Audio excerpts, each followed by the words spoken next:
What's going on? Simon Kaufman, Lev Fasher, coming to you from a hotel just a little east of Dayton. We're in Springfield, Ohio. Springfield, Ohio, as we get ready to make the trek out to Brooklyn, 9 hours tomorrow. Michigan getting the ticket to Brooklyn, punching it with a win against Tulsa. As John Beilein says, a gritty, not pretty performance from the Wolverines. It did not come easy. Michigan got the shots it needed at the right time. Some surprise performances in there, namely from Mo Wagner. Wow, what a night for him. Michigan survives. Michigan advances.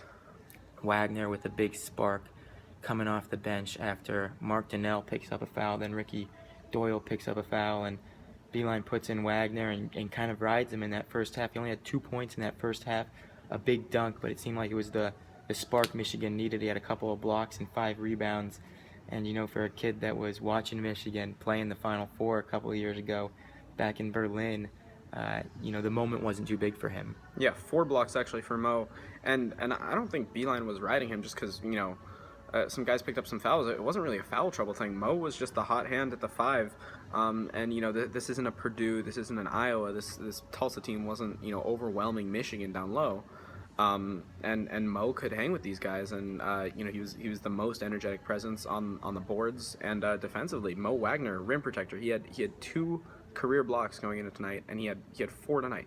That was one thing we talked about going into the game. Michigan has the size advantage.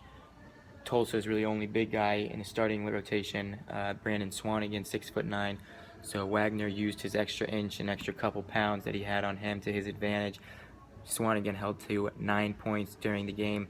Michigan in that first half just abysmal shooting from 3-point range, worse than 20% from 3-point range. So in the second half, they emphasized getting the ball on the ground, driving. One guy that did that, Muhammad Ali Abdur-Rahman, the sophomore guard. It seems like when everyone else was kind of maybe a little scattered, he was fine putting the ball on the ground, taking it to the rim, had that big bucket with just under 4 minutes left, kind of fade away, dropped it off the glass. But ultimately, when Beilein needed the big shot, when Michigan needed this big shot, it was Zach Irvin. Yeah, and that says a lot because Irvin, even though he finished, I think it was he finished with 16 points. Beilein called his number at the end of the game.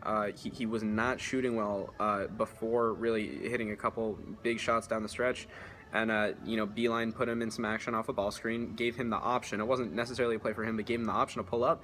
He pulled up down by a point with 53 seconds left from 3, and he put Michigan up by 2. It ended up being the game winner. So a lot of confidence in Beilein. Or in Irvin, rather, from Beilein. Yeah, and then Derek Walton hits a couple of free throws down the stretch to ice things for Michigan.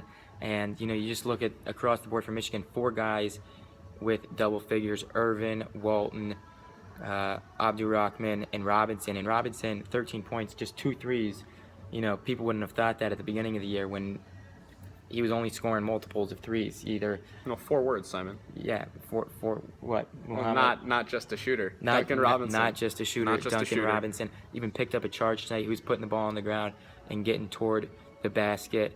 Got to the free throw line a couple of times. So it seems like things are starting to click for Michigan. This was the team everyone thought they could be, that they could have 4 guys scoring double digits every night. I think if things were clicking, they don't need the final seconds to beat Tulsa. But I think the signs are there. The energy from at least some of the guys, Mo especially, is there. And kind of the late game will to win from a Zach Irvin and a Muhammad Ali Abdur-Rahman is there. So I think anything can happen Friday against Notre Dame in Brooklyn. So Michigan heads to Brooklyn. They were in New York earlier this city, in Manhattan, playing at Madison Square Garden. They'll play at Barclays, taking on 6th seed Notre Dame. Friday night, another late night affair. 9:40 p.m. Michigan taking off probably on their team plane pretty soon. So it'll be a late night for them. Quick turnaround, study up Notre Dame, and get right to work. We'll be driving out to Brooklyn tomorrow. We'll have all your coverage. Follow us on Twitter @TheBlockM, and all your coverage online at MichiganDaily.com.